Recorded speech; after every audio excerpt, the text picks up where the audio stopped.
Bom, legal, vamos começar continuar o nosso curso e agora vamos falar de zero de funções e agora é o momento que as coisas começam a ficar um pouco mais divertidas, tá, galera? Vocês vão ver que na parte de erro, a parte de erros é muito importante, né? Porque como a gente quer fazer aproximação e tal, então a gente, de certa forma, precisa controlar qualquer tipo de erro que venha aparecer no nosso resultado final, tá? Então, o que a gente viu aquela análise de erros, então a gente viu muito da análise de erro que o computador acaba cometendo, né? Principalmente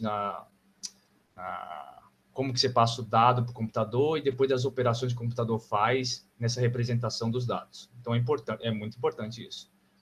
Só que agora a gente vai começar a ver coisas que são importantes e também são muito legais, assim, são muito interessantes.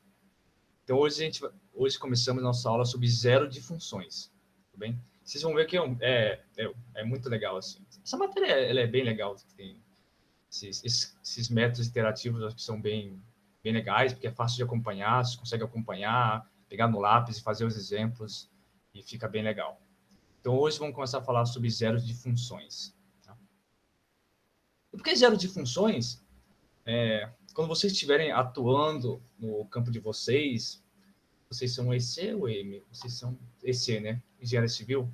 Então, principalmente engenharia civil, vocês vão, quando vocês estiverem fazendo seus projetos, no estágio, ou mesmo uma disciplina mais para frente, vai aparecer muitas situações, mas muitas mesmo, assim, que vão ser situações desse tipo. Você vai ter uma função lá, seja de qualquer forma que seja, você vai ter uma função que tem uma explicação, vamos dizer assim, tem uma aplicação no campo de vocês, tem uma função F lá, e você vai ter um problema, ela vai chegar sempre em algum momento que você vai ter um problema, que você consegue trabalhar com ele, que no final, para você resolver o seu problema, você vai ter que resolver uma equação desse tipo aqui, f de x igual a zero. Ou seja, você vai querer encontrar um x, só que para essa função, quando você calcula o valor do x, ele dá zero. Tudo bem?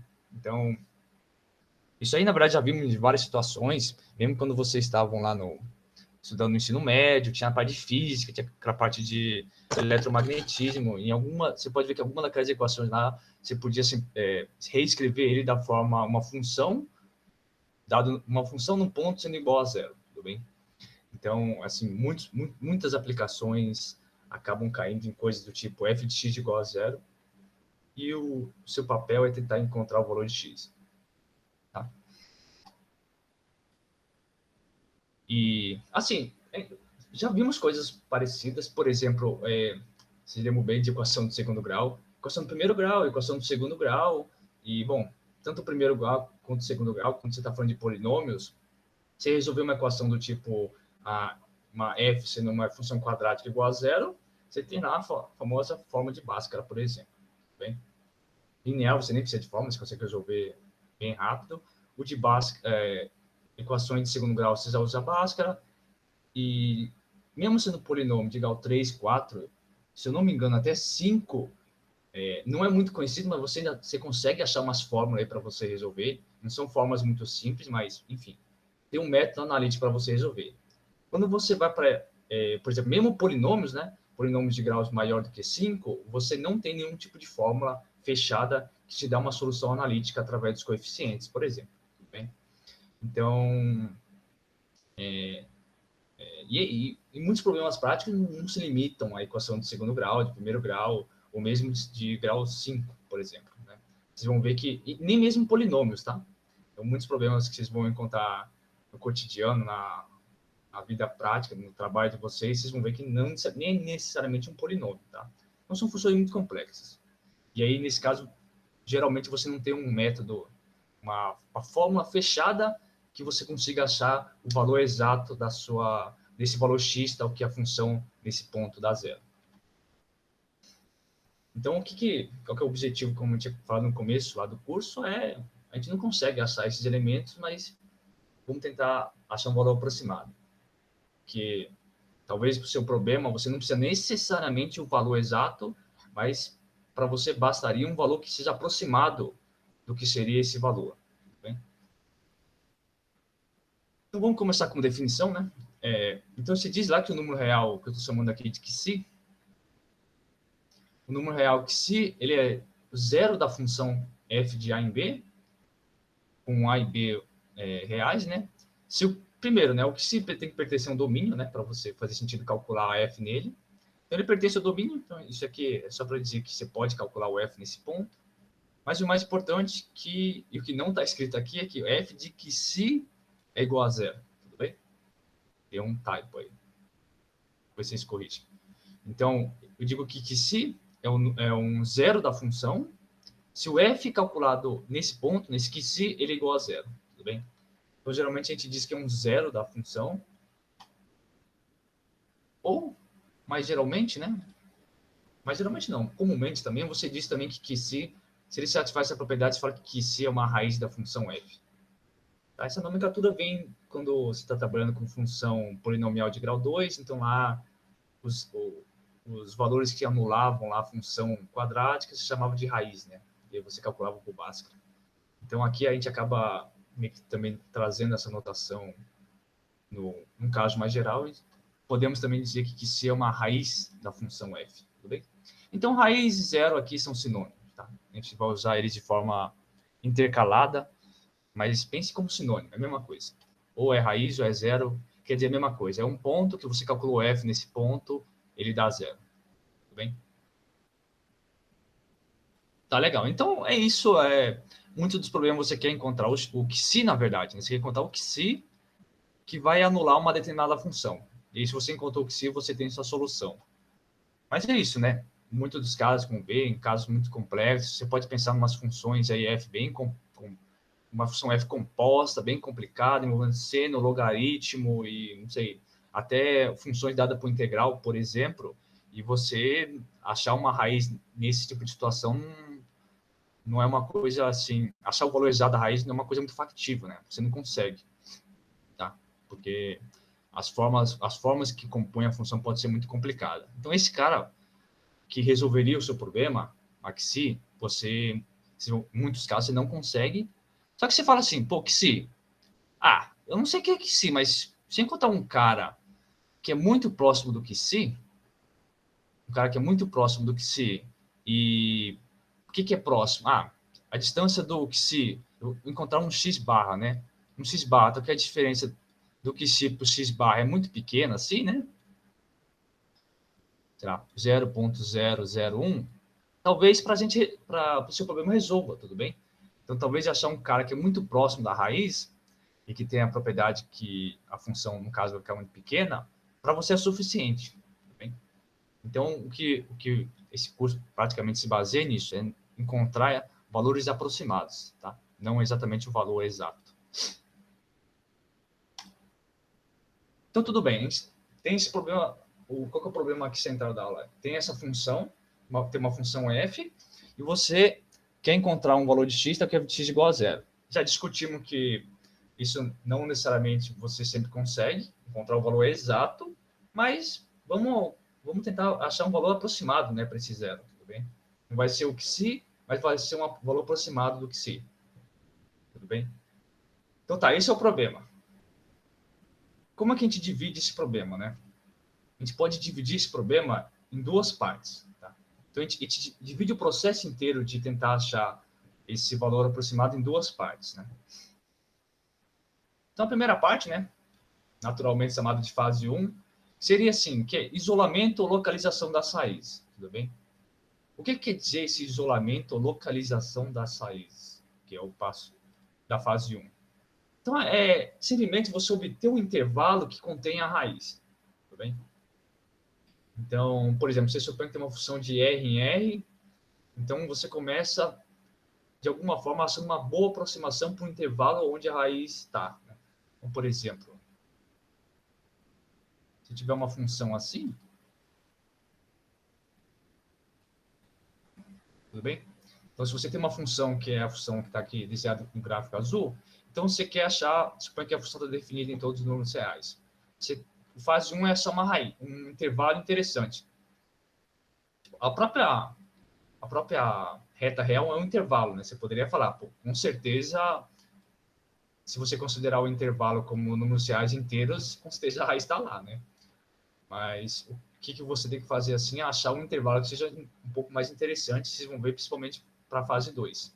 Então, achar um intervalo seria alguma coisa do tipo, bom, você está olhando aqui o gráfico, Então, onde que você tem uma raiz da função, onde você poderia falar que você tem uma raiz da função, você poderia, por exemplo, falar que nesse intervalo aqui, ó, começa aqui e termina aqui, por exemplo, ó, nesse intervalinho aqui,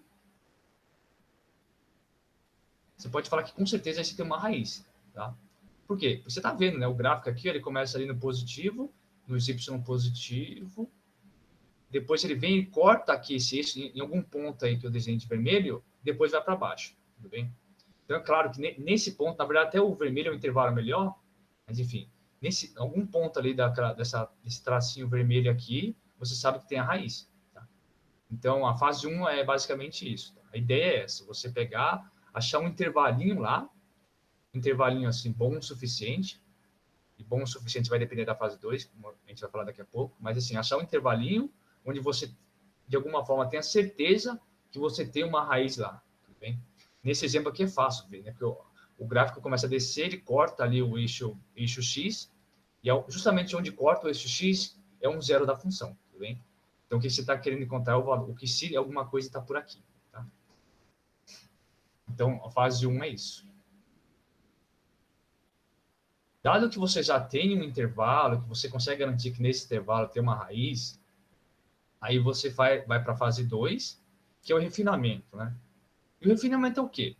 Dado que você já tem esse intervalo inicial, que já é uma aproximação que você já encontrou, o intervalo inicial de tal forma que o intervalo inicial vai conter o zero, qual que é a ideia do refinamento? O refinamento é você ir a cada vez diminuindo esse intervalo, diminuindo o intervalo de tal forma que cada vez que você diminui, a raiz ainda está lá dentro. Por quê? Cada vez que você vai diminuindo o intervalo, então qualquer valor que você pegar nesse intervalo vai ser uma aproximação boa para a sua raiz. Bem? Então a fase 2 é isso. A fase 2 é melhorar a escolha do intervalo da fase 1, de tal forma que você vai obtendo intervalos cada vez menores e que são menores, mas mesmo assim ainda contém a raiz. Tudo bem? E você quer cada vez menor por quê? Porque cada vez que você vai colocando um intervalo menor em torno da sua raiz, ou que contém a sua raiz, qualquer valor que você pegar desse intervalinho, o erro, qual que vai ser o erro que você vai estar cometendo? Vai ser no máximo o tamanho do intervalo. Bem? Então, a gente divide basicamente em fase 1 e fase 2. Então, fase 1 você encontra o intervalo, que você garante que nesse intervalo tem uma raiz. Aí depois a fase 2 você vai refinando. E por que a fase 1 não pode ser feita de qualquer forma? Porque você vê, né? A fase 2 depende da fase 1.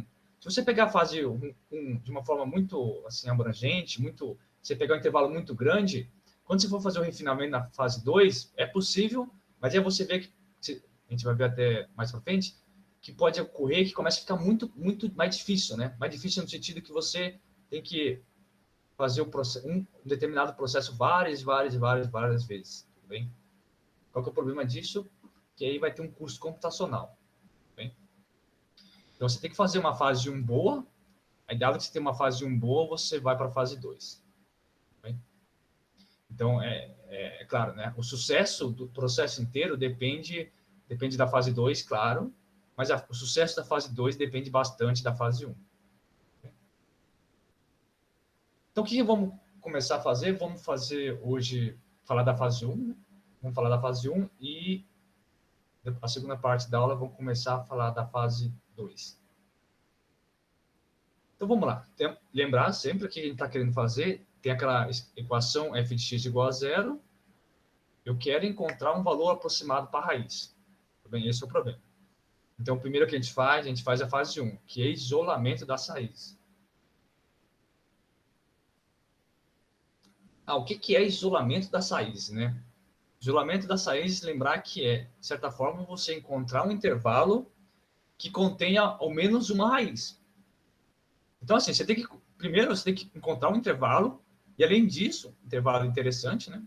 E além disso, você tem que garantir que tem uma raiz lá, né? Esse é um ponto importante. Como é que, dado uma função qualquer, você garante que tem uma raiz, por exemplo? Como é que você garante isso? E aí, é importante lembrar que o que vamos usar aqui de forma bastante crucial aqui é o cálculo 1. Então, aqui, bom vocês, de alguma forma, assim, der uma boa relembrada em cálculo 1, que vocês vão ver que a gente necessita muito fortemente de cálculo 1 aqui. Aqui, ó, eu já começo abrindo o baú do cálculo 1, que assim, lá no cálculo 1, com certeza vocês viram um teorema desse tipo. Então, o que ele falava lá? Ele falava assim, ó, pega uma função f de AB em R. Então, ó, perceba. Então, f está definida no intervalo. Bem? Então, f está definida no intervalo e vai em R. Além disso, era uma função contínua. Né? O que era a função contínua? Modo coloquial, assim de dizer, era aquela função que não tinha saltos no seu gráfico. Tudo bem? Uma função que não continha saltos. Então, é uma função contínua. E aí você faz o seguinte, você olha o f de A e o f de B, o resultado, né, calculado o f no A e o f de B, aí você faz o produto desses dois números. E o produto desses dois números dá menor do que zero. Tudo bem? O que você está falando? Que o f de A e o f de B têm sinais trocados, tá? Então, enquanto um é positivo, então o outro é negativo. Ou vice-versa. Enquanto um é negativo, o outro é positivo. Tudo bem? Então, se você tem essas condições, você garante que você tem pelo menos uma raiz que si, uma raiz mesmo real, uma raiz que si de f nesse intervalo AB. Tudo bem?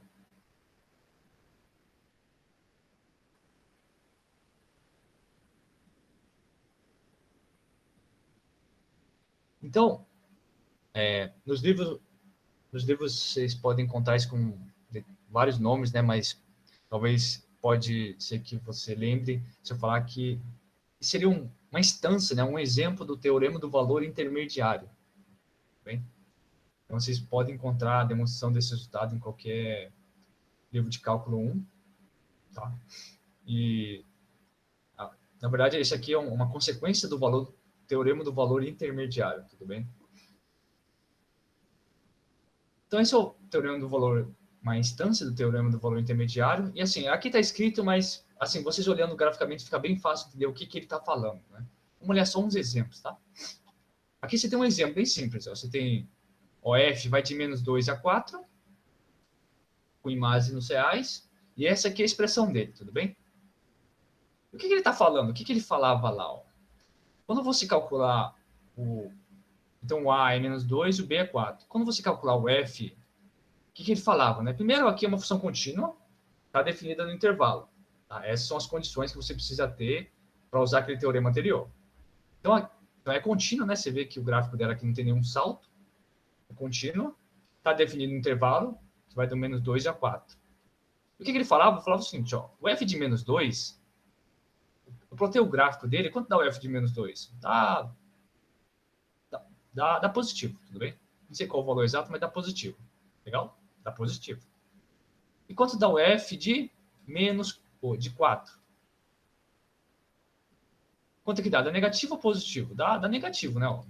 É uma coisa ali perto do menos 3. Dá negativo. Certo? Legal? Aí você faz, quanto que dá o f de menos 2 multiplicado pelo f de 4? Dá positivo ou negativo? É negativo, né? Porque os sinais são trocados. O f de menos 2 é positivo e o f de 4 é negativo. Então, isso aqui dá negativo. Pô, legal. O que o teorema lá falava? Ah, então, nesse intervalo menos 2, 4, tem pelo menos uma raiz. Tá? Pelo menos uma raiz. Bem? E se olha o gráfico, claro, né? Quais são as raízes dessa função? Você tem duas raízes, na verdade. Né? Você tem o zero, né? Basta ver que f de 0 a 0. E, além disso, ó, você vai ter uma raiz aqui, ó, entre o 3 e o 4. Tudo bem? Você tem duas raízes aqui, né? Tem uma raiz aqui.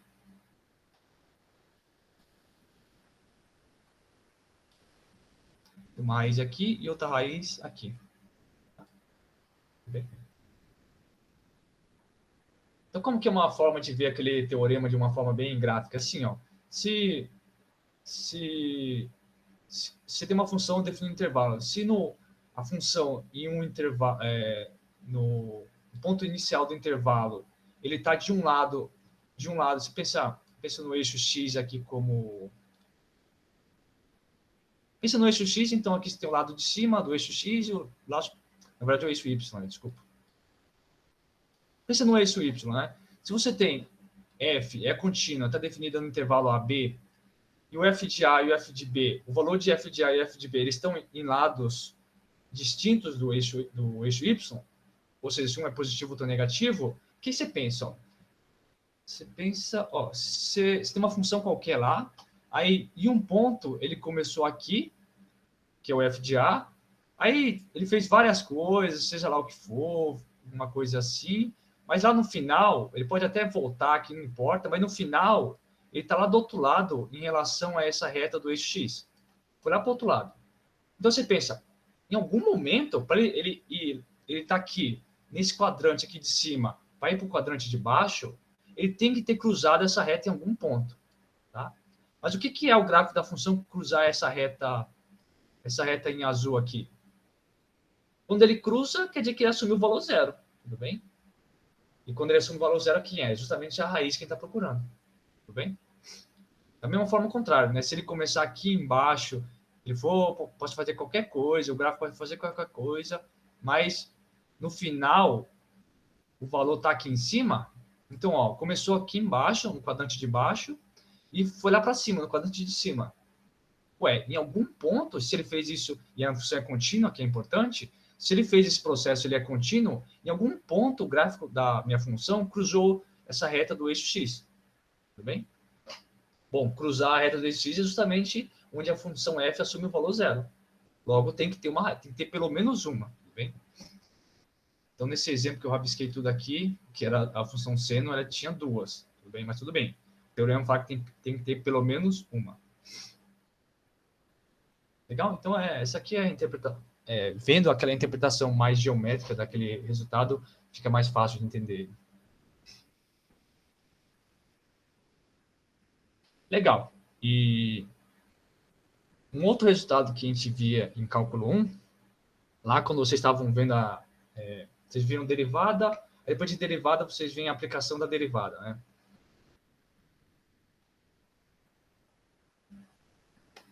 O que tinha lá uma das coisas que tinha na aplicação de derivadas? Tinha esse seguinte resultado. Ó. Se você pegar f de AB em R, ele é derivável, né? Ele é diferenciável, tanto faz, diferenciável, derivável no intervalo AB. E além disso, você sabe que a derivada de f, que eu chamei de f' de x, ela não troca de sinal.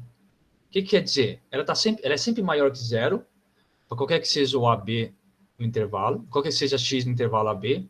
Então, f' de x é sempre maior que zero, ou ele é sempre menor do que zero. Tudo bem? Eu não trocar de sinal é isso. Ou ele é sempre maior do que zero, ou ele é sempre menor do que zero. Tudo bem? Isso que eu estou falando que não troca o sinal. Tá? Não troca o sinal. Então, o que a gente consegue? Que se existir uma raiz no intervalo AB, ela é única. Tudo bem?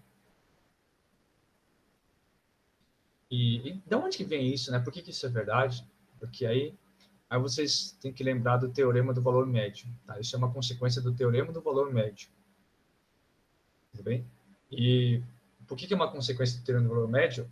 Quando você tem uma função com essas características, é derivável e a f' de x não troca de sinal, então essa função ela é monotônica. Que quer dizer o seguinte, por exemplo, se a f' de x é sempre maior que zero, então ela é uma função que é sempre crescente. Né? Nesse sentido, então quer dizer que o f de x é sempre maior do que o f de y se o x for maior do que y. Bem? Então é uma função que sempre cresce. Por exemplo, se o f' de x' é sempre maior que zero, então você consegue provar que, então, usando o teorema do valor médio, que essa função é uma função que ela é monótona e, além disso, é crescente. Tudo bem? Então, se x é maior que y, o f de x é maior do que y. Tudo bem? E aí, deixa eu até numa lista. Bom, se você tem uma função monótona, por exemplo, crescente, no intervalo AB, então você não pode ter dois valores que vão dar uma raiz, né? Tá? E é fácil de ver porque se você tiver x e y, suponha que x é menor do que y e as duas são raiz. O que é duas ser raiz? Então, f de x é igual a zero, certo? Que é uma raiz. Estou falando que é uma raiz. Mas o y também é uma raiz. Supor que você tem duas raízes. Dá isso. Pô, mas então f de x é igual a f de y.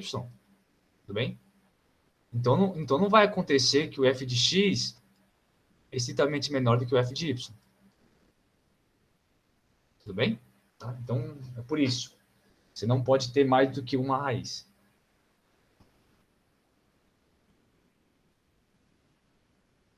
Tá? Mas eu vou até coloco como um exercício, uma lista para vocês escreverem melhor. Então, o que a gente tem até agora? Tem dois teoremas muito importantes. O primeiro diz assim, que se você tem uma função definida no intervalo, não necessariamente definida, mas se você tem uma função e você pega um intervalo nesse domínio, e no ponto inicial do intervalo ela está com um sinal, e no ponto final ela troca esse sinal, então nesse intervalo você tem ao menos uma raiz. Tá? Ao menos uma. Suponha que, além disso, nesse intervalo, a sua derivada, a função é diferenciável e ela não troca de sinal. O que você garantiu aí? Então, você garantiu que tem, nesse intervalo, vai ter uma raiz e, além disso, essa raiz é única. Bem? Só vai ter uma raiz nesse intervalo. Tá? Então, aqui um exemplo. Então, eu plotei a função f de x é igual a 1 menos x ao quadrado. Tudo bem? Entre 0 e 2, tá? Então, ele começou aqui no 0. O intervalo, o domínio, o AB, é só esse, né? É 0 e 2. Tá? Então, eu plotei a função, o gráfico dela é azul. O que está em azul aqui. Tá? Tudo bem? Então, você vê, né, que realmente vai ter uma raiz. Raiz é 1, né? Nesse caso. A raiz aqui vai ser 1. E aqui a gente vê, além disso que a raiz é 1, que ela é única, né? Porque a outra raiz está do outro lado. A outra raiz estaria aqui, mas como meu domínio é só o vermelho, então aí eu só vou ter uma raiz. Então, no intervalo, o vermelho só tem uma raiz. E, além disso, como eu poderia comprovar sem de fato resolver essa equação aqui? O vermelho é a derivada, tá? Se você pegar o f' de x, o que dá o f' de x? Dá o menos 2x, né? Tudo bem? Então, se você pensar no intervalo... pensa no intervalo. O zero ali é uma complicação, mas pensa no intervalo aberto, que começa do zero e vai até o 2 fechado, a derivada é sempre negativa, né? Se você exclui o zero aqui. Bom, se é sempre negativa, então não está trocando de sinal. Bom, se não está trocando de sinal, o que o teorema justamente está falando? Que a raiz, aí, se tiver, é única. Bem? Legal? Então, aqui na verdade, a gente usa os dois resultados, né? Primeiro, a função é contínua.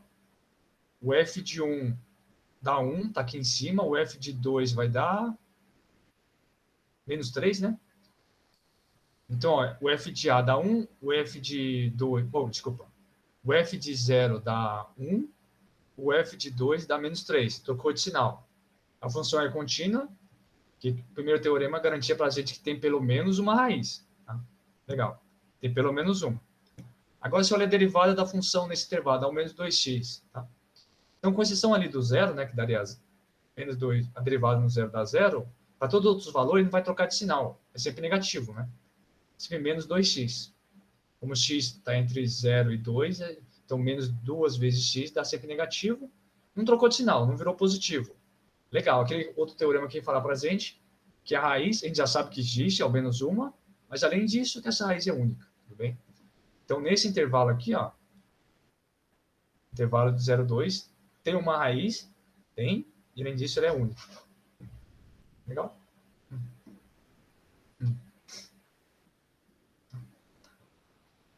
E assim, então, como eu disse, né, aqui você tem que usar bastante o que a gente aprendeu em cálculo 1.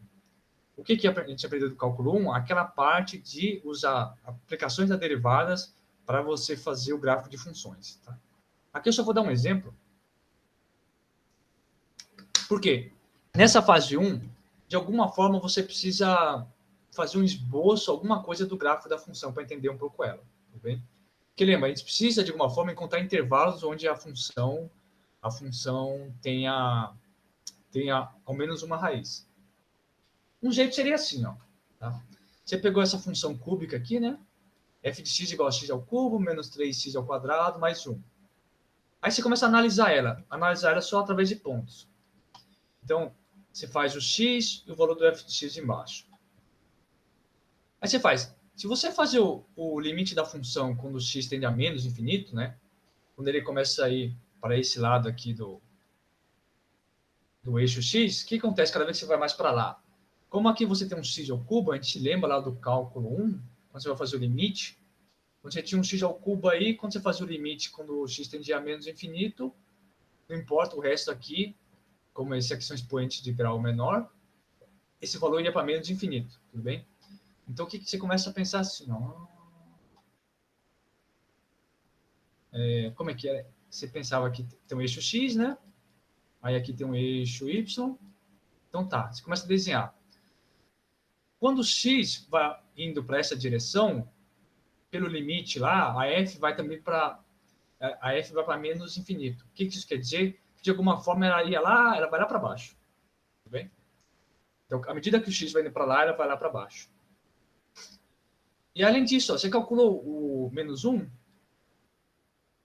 Opa, o menos 1, o que deu?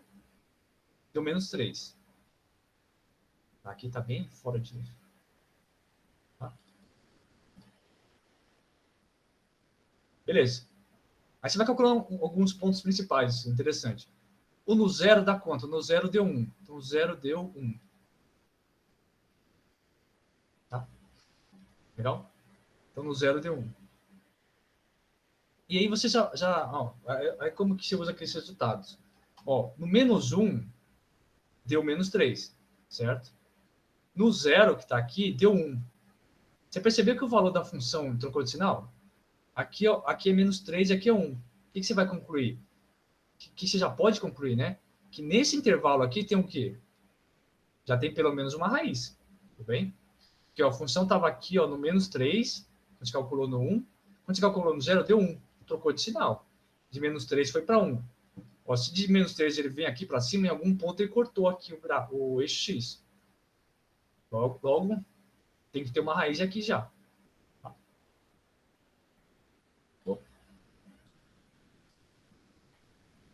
Mas vamos lá. Aí você calculou no 1, vai dar... Você calculou no 1, desceu de novo. Não percebo, né? No menos 1, desceu de novo, né?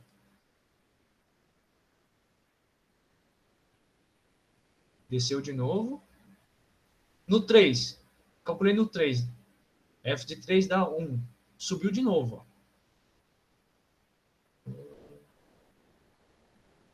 Opa, aqui é 1. 2, 3. Aí no 3, o valor da função no 3 é 1 de novo. Isso. Ele vem para cá. Tudo bem? E aí, quando você vai lá para o infinito, à medida que você faz o limite para se estendendo nessa direção aqui, a função vai lá para cima, né? Bem, o limite dessa função, quando o x tende a mais infinito, acaba indo para mais infinito. Então, a função explode. Tudo bem? Então, você pode já começar a pensar, desenhar o quê? A função seria alguma coisa assim, né? Ó, vem aqui para baixo, cortou, aí desceu, aí sei lá o que ela fez, mas em algum ponto no menos 3 ela subiu de novo e foi embora, né? Então, assim, isso aqui é um desenho bem rudimentar. Tá? Eu acabei nem usando nada de derivada para estudar com cavidade, que é interessante fazer, mas aqui você já começa a ver o seguinte, né? Aqui você começa a usar os resultados. Ó, daqui, deixa eu usar uma reta. Então, ó, a gente conseguiu fazer desenho bem simples, né? Tá? Só pegou os pontos, calculou o limite no menos infinito, mais infinito, e calculou 4 pontos dela, assim, só para ver mais ou menos o formato. Só que você já consegue deduzir alguma coisa. Primeiro, aquilo que eu já tinha falado, né? Que aqui, ó, aqui tem que ter uma raiz. Legal? Aqui é uma raiz. Por quê, ó? Usando o teorema lá, ó, do menos, ele saiu do menos 3 e foi para 1. Tudo bem? Então, a f trocou de sinal nesse intervalo que vai de menos 1 a 0. Então, usando o teorema, ou mesmo aqui, olhando graficamente, ele saiu lá do menos 3 foi para 1, em algum ponto ele cortou, né? A gente está vendo esse pontinho aqui. Tem uma raiz aí. Legal. Mas, de novo, ó, agora do zero, a f no zero é 1. A f de 1 deu quanto? Deu menos 1, né? É menos 1? Isso, né? O f de 1 é menos 1. Então, de novo, ele desceu. Então, ó, o f de 0 é positivo e f de 1 é negativo. O que vai acontecer? Aqui tem que ter pelo menos uma raiz também. Tudo bem? Legal? Legal. Só que, de novo, ó, agora do 1 até o 3, ó, ela valia menos 1, depois virou 1, positivo. Trocou o sinal de novo. O que a gente conclui? Ó, tem que ter outra raiz aqui. Legal? Tudo bem? Então, cada um desses intervalos que eu desenhei, o que a gente conclui? Conclui que tem que ter pelo menos uma raiz. Legal? Só que aí a gente lembra, né, de equações algébricas. Se tem um x ao cubo, quantas raízes ele pode ter no máximo? Quantas raízes reais? 3. Tudo bem? Que é o x ao cubo. Estou dizendo que tem que ter pelo menos uma aqui, tem que ter pelo menos uma aqui, tem que ter pelo menos uma aqui. Então, pronto. Na verdade, você conseguiu achar o intervalo de cada uma das raízes, tá? Porque como tem que ter pelo menos uma, então, na verdade, tem uma em cada uma, exatamente uma. Você encontrou as 3 raízes. Tudo bem? Legal? Então, o que é aquela coisa de isolamento de raiz que a gente está fazendo na fase 1? É isso, ó, tem uma função e que a gente conseguiu isolar as raízes. Então, eu sei que vai ter, no intervalo lilás, eu sei que vai ter uma raiz, né, que seria essa raizinha aqui, ó, e eu consegui achar um intervalo para ela. Aí depois tem outra raiz aqui no verde, também tem um intervalinho dela, e tem um intervalinho no azul que seria outra raiz. Tem mais raiz? Não. Aí você começa a argumentar, né? Que é um polinômio de grau 3, pode ter no máximo 3 raízes. Tudo bem? Então aqui a gente de fato conseguiu achar os intervalos onde estão cada uma das 3 raízes. Tudo bem? E aí vocês veem que essa fase 1 é bem nesse trabalho de gráfico, tudo bem? A gente usa aqueles dois teoremas que a gente viu, mas além disso, usa aqueles dois teoremas e tudo que você aprendeu ali de cálculo 1, tudo bem? Principalmente a parte de fazer gráficos. Tá? Tá, então, no gráfico bem estranho, é só um esboço. Se você olhar o gráfico real, até que tá parecido, né? Tá um pouco parecido. Mas é o suficiente, né? Se fazer um esboço, é o suficiente só você fazer um esbocinho assim para você saber aonde estão as raízes. Bem? Então, essa parte é sempre imprescindível. Então, tem que não tá tão estranho assim. Tá? Então, aqui é o que eu repito, né? Aqui vocês vão usar bastante, né?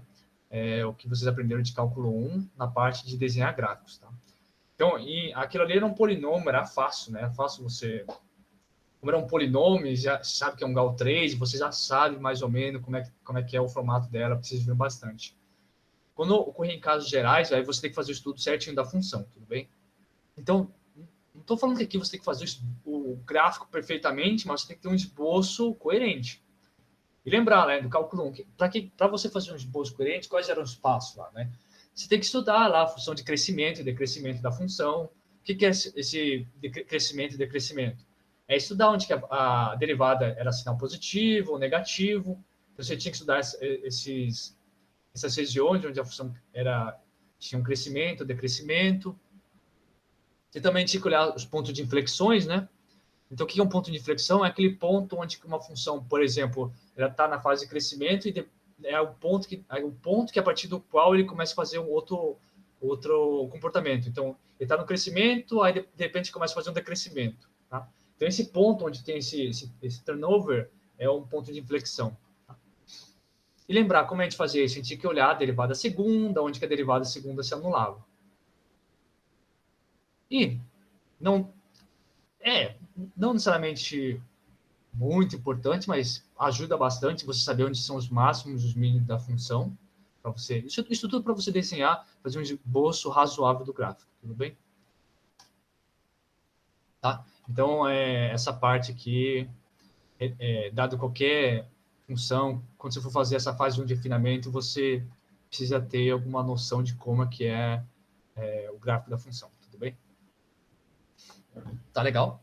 Então, isso na verdade, abrange toda a fase 1 do nosso processo, que é estudar um pouco, tentar você fazer encontrar intervalos, né, razoáveis, onde você tenha certeza que tenha alguma raiz lá.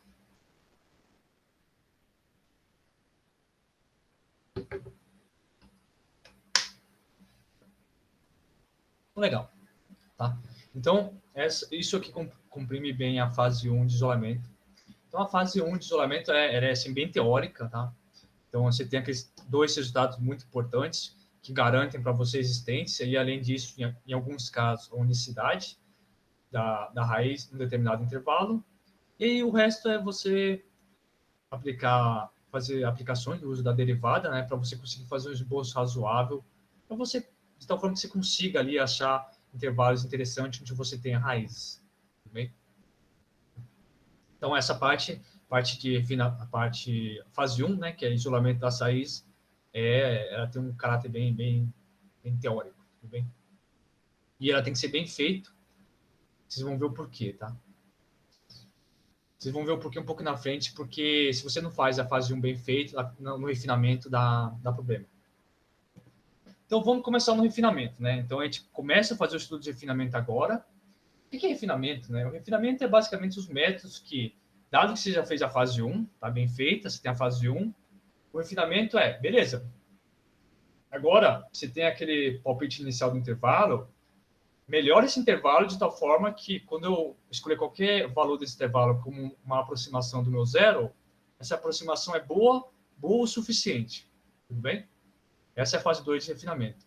Então, essa fase 2 a gente começa nessa aula e termina nas próximas aulas. Porque esses basicamente são os métodos que você vai obter para fazer esse refinamento do intervalo inicial. E aqui, né, que as coisas começam a ficar bem divertidas, porque, assim, os métodos que vão ver assim são métodos iterativos, tá? O que é, como você poderia definir o que é um método iterativo, né? O método iterativo é uma sequência de instruções que são executadas passo a passo, algumas das quais repetidas em ciclo, tudo bem? Então, acho que um exemplo bem simples de você entender o que é um método iterativo é, por exemplo, você pede alguém para fazer um desenho de você, então a pessoa começa a desenhar, aí ela para um ponto e mostra para você. Aí você olha para esse desenho e fala, ainda não está muito bom. A pessoa vai e volta a desenhar. Ela continua desenhando, vai melhorando, e depois mostra para você. Aí você olha de novo e fala, ainda não está bom. Ela continua, volta para desenhar, desenha, continua desenhando, tal, usando os mesmos instrumentos, por exemplo. Depois mostra para você, aí, por algum critério, você fala, agora esse desenho meu que você fez de mim tá ok. Então, legal, parou aí. Tudo bem? Então, isso, de uma certa forma, resume, é um bom exemplo do que seria um processo iterativo.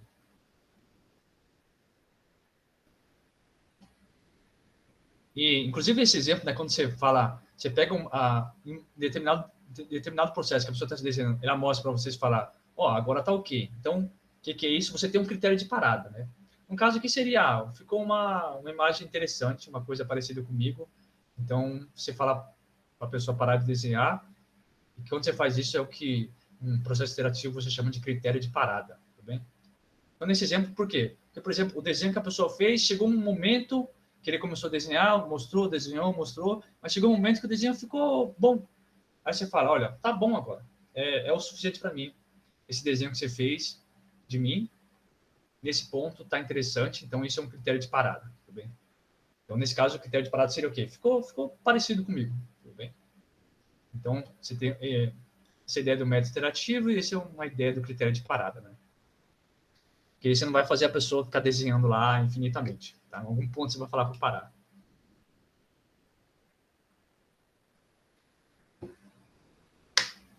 Tudo bem. Então, método iterativo é isso, né? Interativo, recursivo, alguma coisa que você vai repetindo o processo. Você faz o processo uma vez, te dá um resultado. Aí esse resultado não está muito interessante para você. O que você faz? Pega esse resultado, roda o processo de novo, te dá um outro resultado. Aí você olha esse resultado. Tá bom? Tá, então você para. Não tá bom? Então continua. Roda de novo e vai refinando cada vez mais, tá? Essa é a ideia do método iterativo. O que a gente quer aqui? A gente quer resolver o problema de encontrar o valor da raiz. Então, o valor a gente não tem, a gente quer um valor aproximado, tudo bem? Então, em muitos dos casos, o critério de parada vai ser assim, eu vou parar se esse valor aproximado que você está me dando da raiz é bom o suficiente. Tá? O que é bom o suficiente? Tem duas maneiras de ver o que é bom o suficiente, né, nessa nossa abordagem. A primeira é assim, o quão bom é o suficiente, quão bom é a raiz que você está me dando aproximada, né? Então, para dizer como que é bom, sempre dar um epsilon, né? Epsilon é o seu nível de tolerância ao erro, o nível de tolerância. E aí você pode fazer de duas maneiras. Um modo você pode falar assim, ó, que se lembra que se é a raiz verdadeira. Então você fala que a sua aproximação é boa, tá boa o suficiente. Se o valor que você está aproximando, né, que o x barra, em relação ao valor da raiz é menor do que epsilon. Bem? Você pode usar esse critério. Então é bom o suficiente com precisão epsilon se o valor que você está me dando como uma raiz, esse valor, a diferença em relação à raiz, está menor do que epsilon. Tudo bem?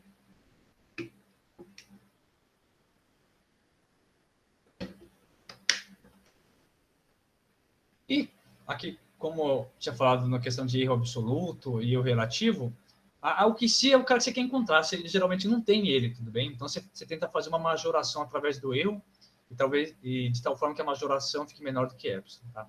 Vocês vão ver que o método que a gente vai fazer é baseado nessa ideia.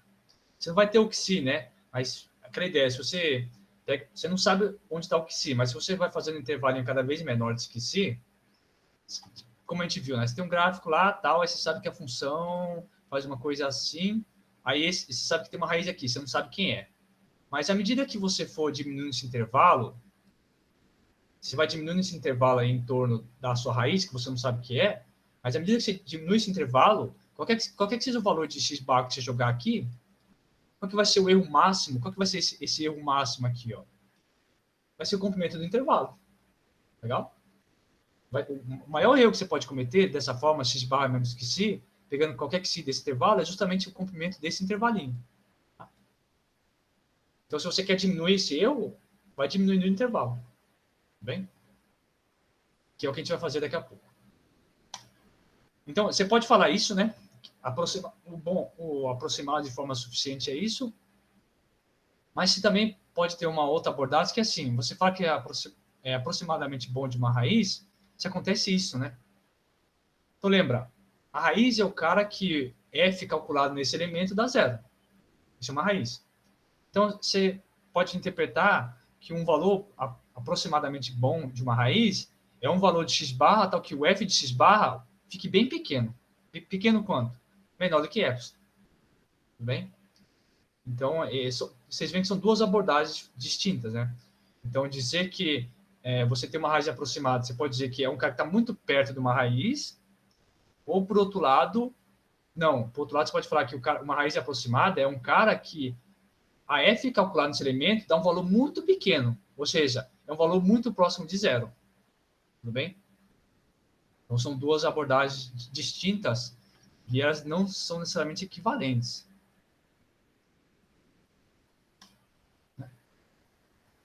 Porque um exemplo seria isso, né? Então, você teria os dois exemplos, né? Seriam alguma coisa assim. Tá? Então, aqui não deu muito certo.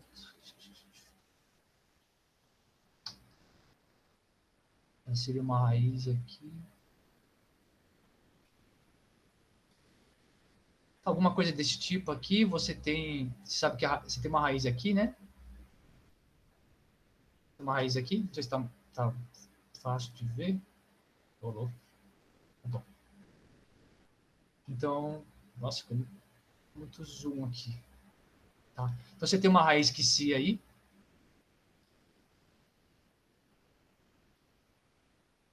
Então, se você pegar um elemento, por exemplo, aqui, x barra aqui, o que vai acontecer é que o que? A distância da sua raiz por x barra pode ser maior do que um epsilon, mas se você olhar a função, você vai ver que o valor da função aqui, a distância entre o valor da função, né, o f de x barra é pequeno. Porém, o modo do f de x barra é bem menor do que epsilon. Tudo bem? Então, por quê? Essa distância aqui, ó, essa distância aqui ficou grande. Particular, por exemplo, ele não ia satisfazer, satisfaz isso, né? Então, que se menos o x barra não é menor do que epsilon, é maior, só que a distância da imagem é pequena, tudo bem? Então, ocorre o segundo caso, não ocorre o primeiro, legal? Então, mas ocorre, você pode fazer o inverso também, né? Opa. Você pode ter o inverso.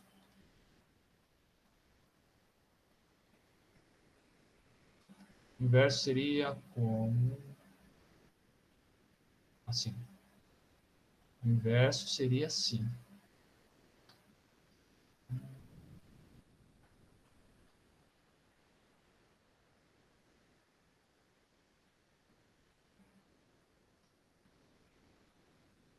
Tem que ser um pouquinho mais exagerado para ficar mais claro. O inverso seria alguma coisa. Alguma coisa assim. Então, aqui você vai ter o seu xi. Aí você aqui poderia ter um x barra. E aqui não ficou muito bom, né? Deixa eu exagerar um pouquinho mais. Uma função bem...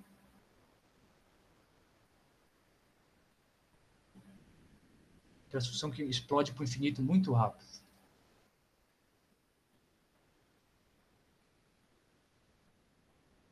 Então, o que eu quero dizer é que então, você vai ter um xi aqui.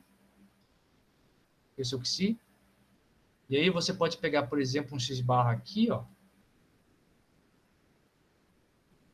De tal forma que essa distância aqui pode ser que fique menor do que um epsilon.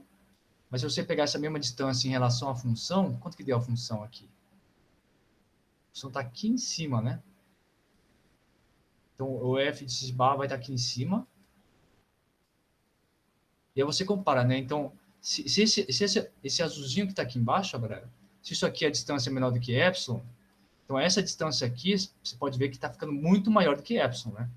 Então, você vai ter que o x barra menos o xi pode ser menor do que um epsilon, mas você vai ter que o f de x barra é muito maior do que o epsilon, né? Tudo bem? Então, pode ter tanto o caso de cima quanto o caso de baixo. Então, e aí é uma questão de escolha, né?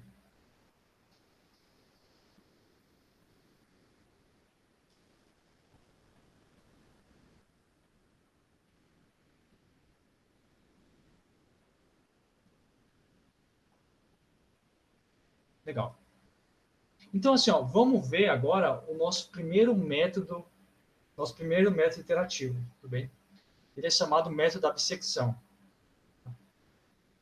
Ele é chamado de método da bissecção. Então, antes de formalizar, aí vocês vão ver que ele é muito legal. A ideia, assim, ela é bem simples, tá? Então, tem aqui, ó, tem essa função x ao cubo menos 2x, e ela está nesse intervalo aqui, galera, ó, intervalo 1, 2, tá? Por quê? Você já fez um estudo lá, você sabe que nesse 1, 2 tem uma raiz, tá? Olhando o próprio gráfico da função, você vê que de fato tem uma raiz. Como é que eu vou obter uma aproximação desse valor de raiz dado o nível epsilon aqui, por exemplo? Tudo bem? Como é que eu faço isso? Olha que legal. Legal assim, que a gente usa repetidamente aquele primeiro teorema que a gente viu na aula, né? Você tem um intervalo e a função no extremo troca de sinal, então você tem uma raiz aí no meio, tudo bem? Aqui, de alguma forma, a gente já sabe que nesse intervalo vermelho tem uma raiz só. Mas olha que tipo, a ideia, assim, né? A ideia, como que a ideia ela é bem interessante. O que a gente quer? Primeiro, assim, o que a gente quer? Então, a gente tem esse intervalo 1, 2 aí, dado o nível epsilon, a gente quer diminuir esse intervalo epsilon de tal forma que qualquer valor que você pegar nesse intervalo como um aproximador para a sua raiz, a distância entre a raiz e esse valor dê pequeno. Você pode controlar essa questão de ser pequeno controlando o tamanho do seu intervalo. Então, aqui tem uma raiz. Então, você pensaria uma coisa do tipo assim, ó. Então, se você pegar essa raiz aqui, ó, esse intervalo, pô, esse intervalo é melhor ainda, né? Se você pegar esse intervalinho aqui, ó, é melhor ainda, tudo bem? Então, o que a gente vai fazer, de certa forma, é fazer um método iterativo para fazer isso. Pegar intervalos cada vez menores e que contém a raiz. Porque a raiz, a gente sabe que é algum elemento que está aqui, ó, tá? Então, a gente sempre tem que fazer um intervalo menor, mas que contém esse ponto vermelho, tudo bem? E se eu fazer um intervalo menor, fica tão menor quanto você queira. Quando você queira, por exemplo, que seja menor do que epsilon, comprimento de intervalo. Mas olha que ideia legal, né? O que você faz, ó? Você tem lá o 1 e o 2. Entre o 1 e o 2, você tem uma raiz lá. Legal. Você quer diminuir esse intervalo 1 e 2. Olha que coisa legal. Então, por isso que é chamado de método da bissecção. Bissecção, pensa que é alguma coisa em dividir em 2. Tá? E aí, o que você faz? Ó? Olha que ideia interessante. Tem 1 e 2. O que você faz? Pega no intervalo 1 e 2 o ponto do meio. Tá? Pega o ponto do meio. Você vai saber que o ponto do meio é aqui. Mais ou menos aqui, né? Vai ser o 1.5. Legal? Tudo bem? Então, a ideia. Então, você pegou esse 1,5. Você pegou o ponto do meio do intervalo, que é o ponto 1,5, entre 1 e 2, certo? Legal? Aí, qual que é a ideia? Você tem agora esse ponto 1,5. O que você faz? Você faz assim, ó. O f desse primeiro ponto aqui, ele é negativo, certo? Certo? É negativo. Legal. E o f de 1,5, quanto é que dá? Você vai ver 1,5 aqui, sei lá, vai dar algum ponto aqui, vai dar algum ponto aqui, certo? Legal? Não importa qual que é o valor exato, mas o que você sabe? Ele é positivo. E olha que legal. Pô, o f de 1 é negativo, o f de 1,5 é positivo. Olha, então trocou de sinal, certo? Não trocou de sinal? O que o teorema lá do começo da aula falava? Ó, se dado o intervalo e troca de sinal entre os termos, tem uma raiz. Então, o que você conclui? Que a raiz tem que estar nesse subintervalo que está aqui. Legal? Entenderam? Então, o que a gente faz agora? Qual que seria o método? Então, até olhando aqui, fica fácil de ver que a raiz está nesse intervalo azul que eu desenhei aqui, né? Que é esse intervalo aqui, ó. Certo? Então, olha que interessante já. A gente estava com o intervalo 1 e 2, que era grande. O que a gente fez? Se considera agora 1 e 2, considera o intervalo 1, 1,5. Ele é menor? É. Então, a gente já até reduziu o tamanho do intervalo. E, além disso, ele ainda contém a raiz. Tudo bem? Vocês entenderam essa jogada? Se vocês entenderam essa jogada, meio que pronto. Esse é o método da bissecção. Vocês entenderam? Porque é o seguinte. Tá, fiz agora esse passo. Agora eu tenho um intervalo que vai de 1 e 1,5. Posso fazer a mesma coisa? Pode.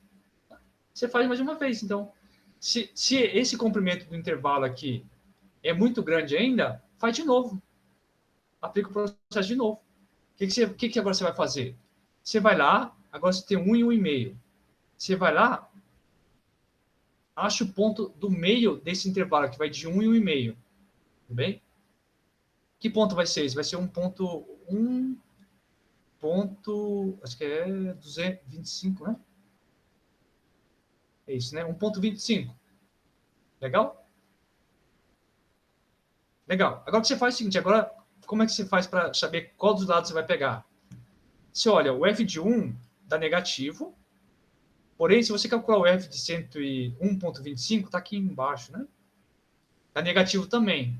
Opa, negativo com negativo ficou ruim, eu não consigo concluir nada, né? Negativo com negativo no extremo. Só que esse f de 1,25 deu negativo. Porém, o f de 1,5 deu o quê? Dá positivo. Opa! Então, 1,25, o valor da f dá negativo, só que o valor da f no 1,5 deu o quê? Positivo. Aquele teorema do começo da aula garante que eu tenho uma raiz aí no intervalo 1,25, 1,5. Em outras palavras, eu sei que a raiz vai estar nesse intervalo. O que eu faço agora? Eu vou lá, escolho agora esse intervalinho aqui, esse intervalinho menorzinho aqui, ó. Tá bem? Eu escolho esse intervalinho aqui agora. Legal? Então, se você ver, é um intervalo menor ainda do que o anterior. E muito menor do que o que a gente começou. Tudo bem? De tal forma que, se você, de algum ponto, falar assim, ó, Vou pegar um x barra sendo qualquer aqui, ó. X barra sendo um intervalo que vai... Se eu pegar um x barra qualquer, esse intervalo...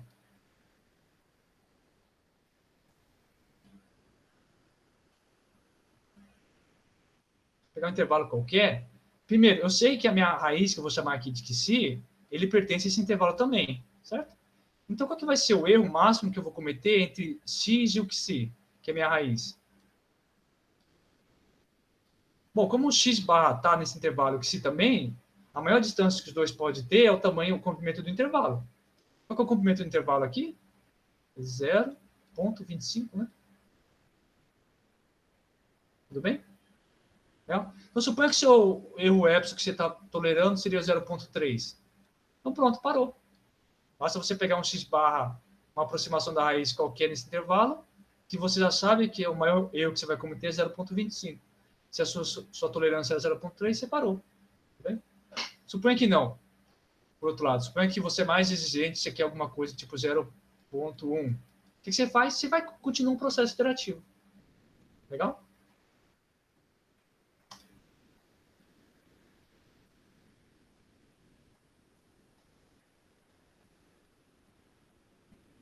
Tudo bem? Vamos só fazer um exemplo de como a gente poderia fazer isso de forma um pouco mais prática, né? Como é que seria um método para isso, né? Vocês pensam? Como é que vocês poderiam fazer isso na mão de forma um pouco mais organizada? Então, você tem essa função. O que você faz é o seguinte, ó. Vamos fazer assim, ó. Então, aqui vai ser o processo, tudo bem? Cai a quantidade de etapas que está fazendo. Aí, o que você faz? Vamos fazer o A, o B, o ponto médio, o F de A, o F de X barra, o sinal e o erro, né? O erro máximo que você está cometendo.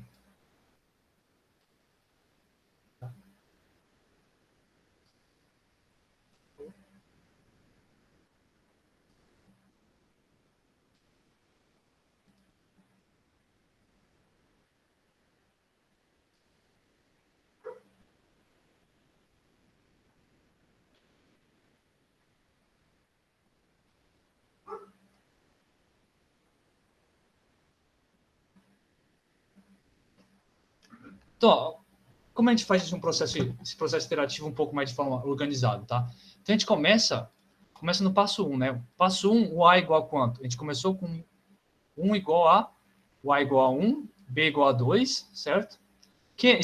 Desculpa, esses barra não é uma boa notação. Eu vou chamar de C. C é o ponto médio, tudo bem? Ponto médio do intervalo.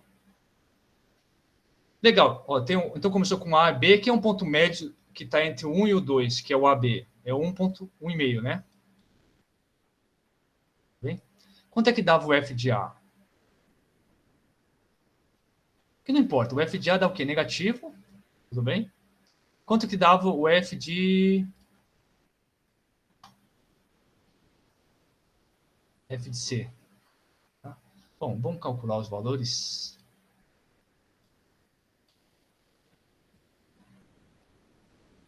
Tem uma colinha aqui, mas ó, no lugar do F de A e F de C, quando vocês for fazer, calculem de fato o valor para você saber se é positivo ou negativo, porque esse aqui é um método que você não precisa ter o gráfico, a gente não precisaria ficar olhando o gráfico, tudo bem? Então você vai lá e calcula o valor de F de A, depois calcula o valor de F de C, tá? Mas o interessante aqui para a gente vai ser o sinal. Então a gente sabe que o F de A é negativo e o F de C, que é o F de 1,5, é positivo. Tudo bem? Legal? E aí o sinal é o sinal do F de A multiplicado pelo F de C, que é negativo. Tudo bem? E o erro desse caso é o erro do intervalo 1 e 2, que é 1, né? Esse é o erro do intervalo AB, que é o B menos A. O erro é sempre o B menos A. Legal. Esse é o primeiro passo da iteração. O que a gente fez lá? Então, a gente mudou algumas coisas. Ó, aqui é a iteração 2. O que a gente fez? Como o sinal aqui deu negativo, então o que a gente vai fazer? A gente vai trocar o valor de B. Tudo bem? troca o valor de B. Então, troca o valor de B para qual? Para o valor de C. Então, o A continua sendo 1, certo? O B a gente troca, né? O cara que a gente vai descer agora. O B virou 1,5, certo? Só isso, tá? Porque o sinal deu negativo, quando dá negativo, então a gente troca o valor de B. Pensa assim. Trocamos o valor de B para ser igual ao valor de C. Agora deu 1,5. Quanto que é o C agora? O que é o C? Esse cara que está aqui. C é o ponto médio entre A e B. O A é 1, só que o B agora é 1,5. Então, o ponto médio é 1,25. Certo? Legal. Quanto que é o F de A? Continua a mesma coisa, o sinal dele em particular é negativo. Só que agora, quanto que é o F de C? O C agora é 1,25, tá? Então, ó, se você fizer a conta ali, aqui eu até fiz uma colinha, mas se você fizer a conta, opa, o F de 125 dá menos 0,5468, tá? O que importa para a gente é o sinal, deu negativo. Tá. Qual que é o sinal de F de A multiplicado por F de C? Menos com menos, mais. Legal? Qual que é o erro que a gente está cometendo agora? Nosso erro foi para 0,5. O que é o erro? B menos A. Então, de 1,5 para 1 é só meio. E agora a gente pensa assim, agora não deu mais, o sinal deu positivo. Se o sinal está positivo, a gente troca agora o valor de A para ser igual ao valor de C. Então, ó, passo 3. Passo 3. Então, vamos trocar o valor de A. Por quê? Porque deu positivo o sinal. Se der positivo, a gente troca o valor de A. Então, o valor de A vira o valor de C, que lá era 1,25. O B continua o mesmo, certo? Legal? E aí começa de novo. Quem é um ponto médio entre 1,25 e 1,5? Deixa eu ver a colinha aqui. É o valor 1,375. Então, o ponto médio é 1,375. Certo? 1,375. Qual que é o valor de F de A agora? Agora é o novo F de A. O F de A o A é esse. Quanto dá o F de 125? Dava negativo. Tudo bem? Porque é justamente o sinal que está aqui. Ó. Tá? Então, o F de A, o A é 1,25, agora o sinal dele era negativo. Quanto que é o F de C? O C é 1,375, tá? Quanto que é o F de C? Deixa eu usar aqui minha... Tá aqui embaixo. Opa. F de 1,375 dá menos 0,150 alguma coisa. Em particular dá negativo. Então, ó, F de C é negativo. Tudo bem? E aí, de novo, ó, menos com menos, deu mais. Qual o erro que a gente está cometendo aqui? 0,25. Tudo bem? E aí você continua, galera. Ó, passo 4.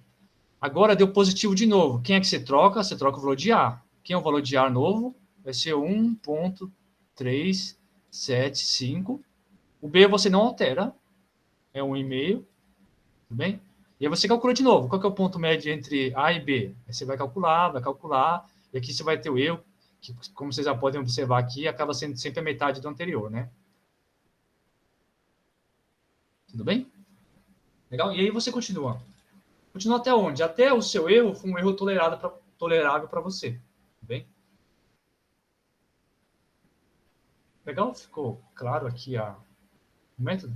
Principalmente o método feito assim na mão.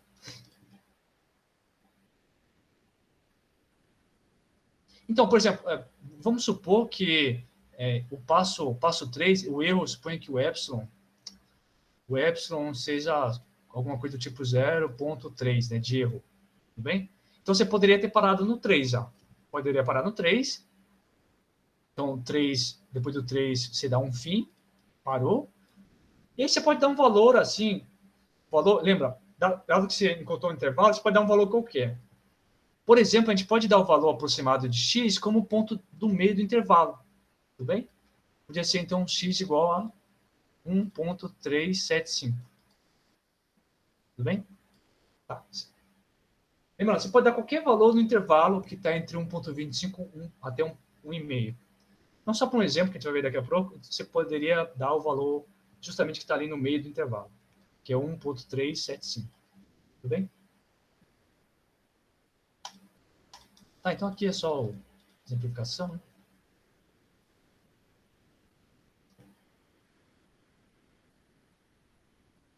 Um 1.4.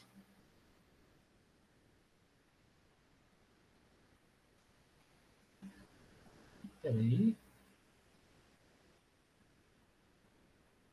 Esse aqui foi... Tá, tem um passo a mais. Bem, aqui eu fui um passo a mais, né? Tá, desculpa.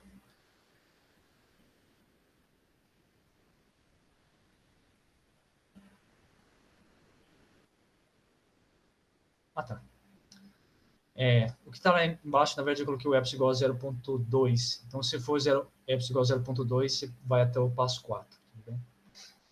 Então, se você colocar o epsilon igual a 0.2, então você pararia no passo 4, né?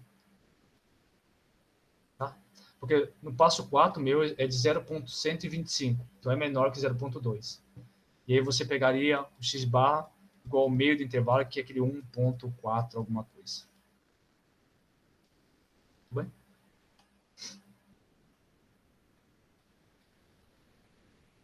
Legal? E assim, como é um método interativo, a gente consegue falar do algoritmo que a gente usaria para calcular ele, né? Então, por exemplo, você pegar uma função f de a, b em r, tal que o f de a multiplicado por f de b é menor que zero. Como que é o algoritmo? Como que é o processo para você, por exemplo, quiser implementar isso no computador? Então, aqui você vai ter os seus dados iniciais, né, com o intervalo AB, e sua precisão epsilon. Qual que é o algoritmo, né? Se você já começar com B menos A, se o intervalo que você começou já é pequeno o suficiente, basta tomar qualquer x barra ali entre A e B, tudo bem?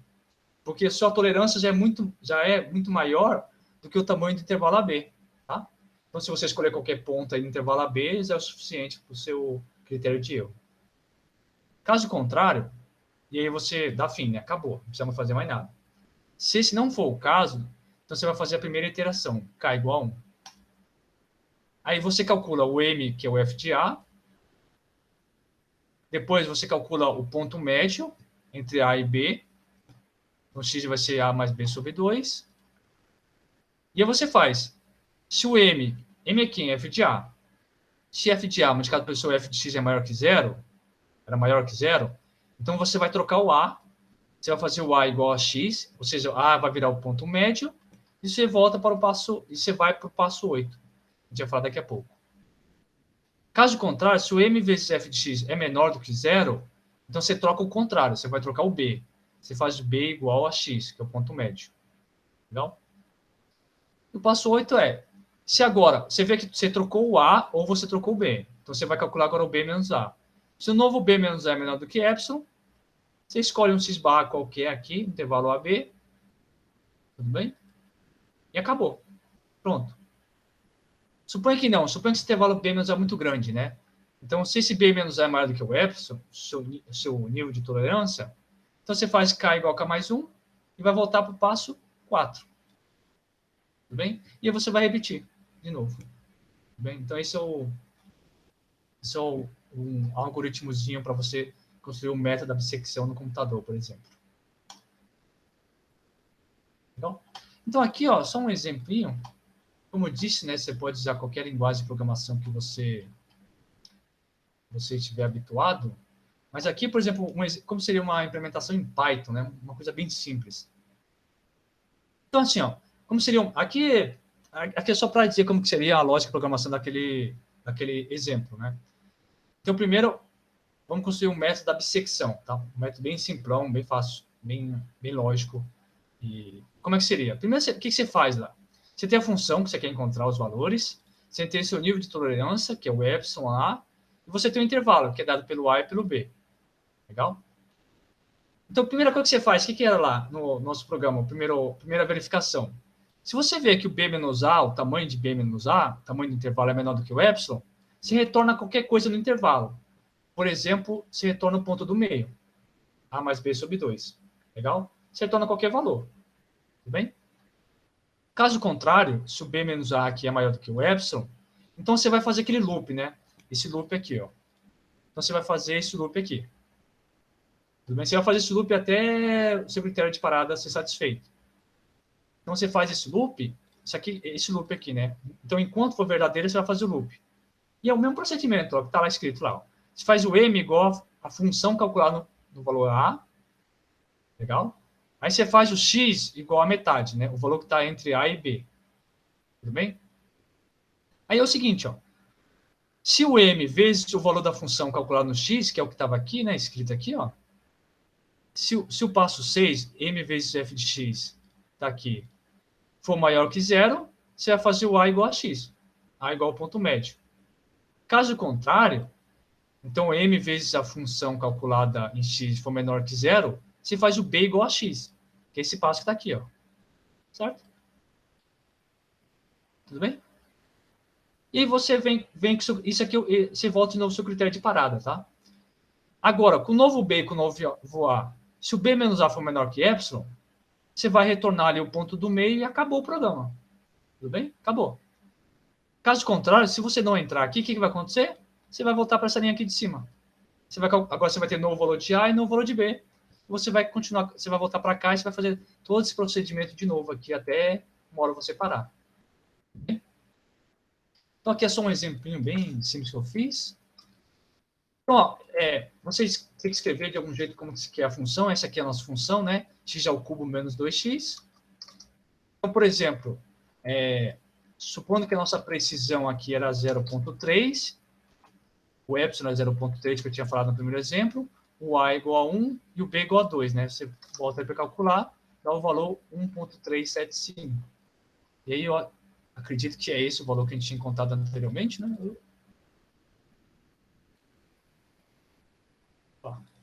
Tá, exatamente isso, né? 1,375. Suponha que não, você quer ser um pouco mais exigente e colocar, que eu tinha colocado era o 0,2, né? Aí você vai obter o 1,4375, que é o valor que está aqui, né? Se você vai uma casa a mais. Bem? Então, à medida que você vai ficando mais exigente, o que vai acontecer? Seu número de iterações vai aumentando. Tudo bem? O que quer dizer que o número de iterações vai aumentando? Às vezes, o número de vezes que você vai passar por esse loop, você vai aqui, começou aqui, rodou até aqui embaixo, depois voltou. Tá? O número de vezes que você vai fazendo esse processo vai aumentando à medida que sua precisão vai aumentando. Tudo bem? Então, isso aqui é uma implementação bem simples, não é a melhor, e em teoria tem uma falha, tá? Tem uma falha que eu vou, talvez eu colocar no exercício para vocês tentar discutir e entender, né? O que acontece? A falha é essa. O que acontece se a função calculada no x der zero? Ou seja, se esse cara aqui der zero, né? Quer dizer, esse método aqui não vai estar errado porque tem um else, ele vai direto, né? Mas o que acontece se você, em algum ponto, calcular que a função nesse ponto é zero? Tá? Vou deixar na lista para vocês pensarem um pouco. O que acontece se você, em algum ponto, encontrar que o valor médio x barra anula a função, né? Isso é uma coisa bem interessante de pensar o que aconteceu, né? Legal. E além disso, galera, a gente consegue, com esse algoritmo, calcular, na verdade, qual o número mínimo de iteradas que você tem que fazer para chegar numa determinada precisão, tá? Porque assim, ó, esse é o problema. Qual que é o número máximo de iterações que a gente tem que fazer para uma dada precisão epsilon? Tá? Qual é o número de vezes que tem que fazer, né? Você consegue descobrir, né? Consegue. Porque é assim, ó. Lembra? Vamos ver. Se você fizer só um passo, você não vai fazer nada. Você vai calcular, vai pegar um valor ali intermediário entre o intervalo A e B. Então, se você fazer um passo só, o seu erro x barra menos que x vai ser o comprimento do intervalo inicial B menos A. Legal? Se você fizer um passo só. Mas aí a gente viu que se você fizer 2 passos, você vai pegar o intervalo inicial, o erro, vai ser o intervalo inicial dividido por 2. Tudo bem? E aí, pensa, é método da bissecção, você vai sempre dividindo por 2. Então, se você fizer lá até o enésimo máximo, o que vai dar? O seu erro vai ser o intervalo inicial, o comprimento do intervalo inicial, dividido por 2AN. Tudo bem? Que à medida que você vai indo para cada passo, seu intervalo vai tendo o quê? Metade do comprimento do intervalo anterior. Tudo bem? Então, quando chegar lá no enésimo passo, a comparação do seu intervalo no enésimo passo para o passo inicial do intervalo inicial, que é B menos A, vai ser o B menos A dividido por 2, dividido por 2, dividido por 2, dividido por 2, N vezes, que é a mesma coisa que você dividir por 2 elevado a N. Legal? Tudo bem? Então, ó, genericamente, quando você vai fazer, se você fizer N iterações, você vai ter que o X, seu erro vai ser dessa forma. E o que você quer? Você quer encontrar um N de tal forma que o seu erro fique menor do que epsilon. Legal? Então, você vai encontrar um N, tal que o seu erro, que é majorado dessa forma, tem que ser menor do que epsilon. Legal? Então, agora a gente usa isso aqui, ó. Vamos só desenvolver essa desigualdade, tá?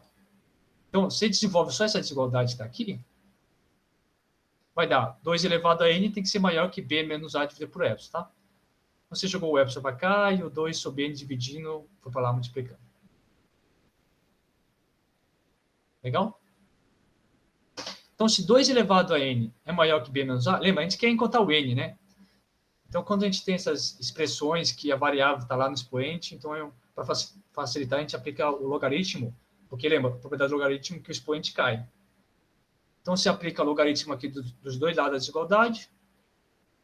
Então, n vezes o logaritmo de 2 vai ficar maior que o logaritmo de b menos a menos o logaritmo de epsilon. Tudo bem? E aí pronto, né? Para o final, você sabe que o quê? Se você quer que o seu erro seja menor do que o epsilon, então o número de interações que você tem que fazer tem que ser maior do que esse número que está aqui. O log de b menos a menos o log de epsilon dividido por log de 2. Tudo bem? E aí, por que era importante a fase 1? Porque a fase 1, a implicação está justamente aqui. Vocês veem que o erro sempre depende do b menos a. B menos a é o intervalo, o comprimento do seu intervalo inicial. Então, você vê, se você começa com um intervalo inicial muito grande, o número de iterações que você tem que fazer para obter uma dada precisão aumenta significativamente. Bem? Então, por isso que o passo 1 ele tem que ser feito, a fase 1 tem que ser feita de uma forma bem cuidadosa.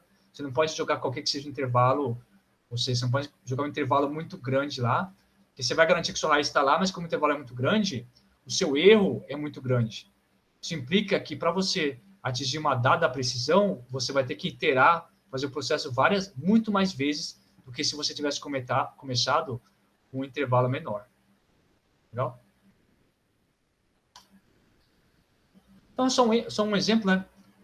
Quantas iterações são suficientes, né?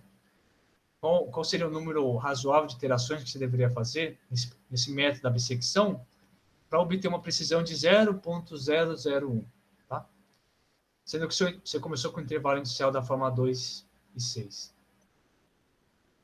Então, aí basta usar a fórmula, né? Então, eu sei que um n vai ser suficientemente bom, ele tem que ser maior do que essa expressão aqui. Tá? E vocês só substituem, calculam, então isso aqui vai dar aproximadamente 12. Tá? Então, por exemplo, para satisfazer a precisão, o erro ser menor que 0,001, basta, por exemplo, você pegar, por exemplo, 13 iterações. Tudo bem?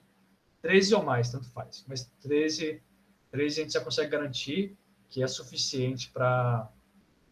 13 iterações é o suficiente para você garantir que o seu erro vai ser menor do que esse epsilon que está aqui, que é de 0,001. Tudo bem, galera? Professor, a gente faz o cálculo das iterações antes de começar todo aquele processo, né? Do método. Por exemplo, se você fizer o cálculo antes, então você já sabe mais ou menos onde você vai parar, né? Sim. Entendi, beleza. Então, isso é bem esperto fazer, porque realmente você calcula e você vê que deu 4 passos. Aí você fala, beleza, só tem que calcular 4 passos. Mas de repente, se você dá uma precisão, você vê que você tem que fazer n igual a 100, aí você fala, aí você acaba não... Você nem começa, na verdade, a fazer isso aqui, né? Então, você nem começaria a fazer isso, porque você não vai fazer 100 linhas disso daqui, tá? Tudo bem? Mas é legal. Então, você vai dar uma precisão, se calcula lá, vê quantos passos são necessários, né? Até é bom para saber se você é cabível, né? Se for 200 passos, por exemplo, Você vê que... Qual que é o problema desse método da bissecção? É que ele demora bastante, tá? Então, a gente está calculando os erros bem simplão, assim. Se você calcular alguma coisa muito complicada, se você colocar o erro, se você calcular o erro que esse cara, se colocar uma coisa muito assim sutil, o tempo começa a demorar bastante, ó. Aqui deu 1,41 nanosegundos, né? Mas se você colocar assim, ó, não está valendo quase nada.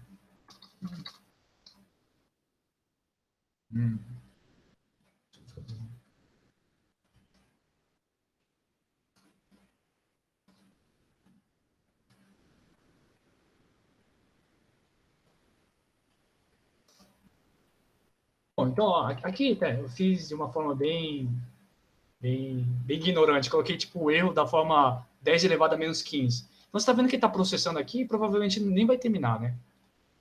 Então, vamos colocar alguma coisa um pouco menos hostil aqui, 6, não, 4.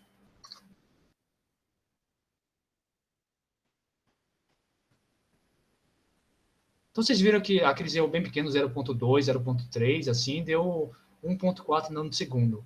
Aqui eu coloquei a precisão 10 elevado a menos 4. Então, você vê aqui, ó, isso aqui, ó, esse asterisco é de que está processando. Então, tá vendo? Está demorando muito.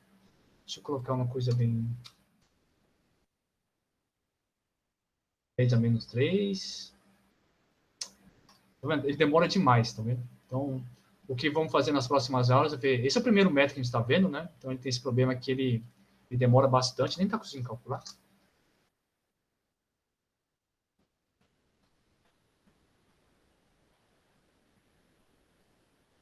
Não vou ficar esperando aqui não, mas vocês veem que ele tá vendo, ele fica processando, porque está demorando bastante para fazer. Será que tá certo? Mas, enfim, ele é um algoritmo que demora bastante, porque é isso, ele só vai fazendo divisões por 2, né? Isso faz com que o seu algoritmo demore bastante para convergir. Vou interromper a gravação aqui.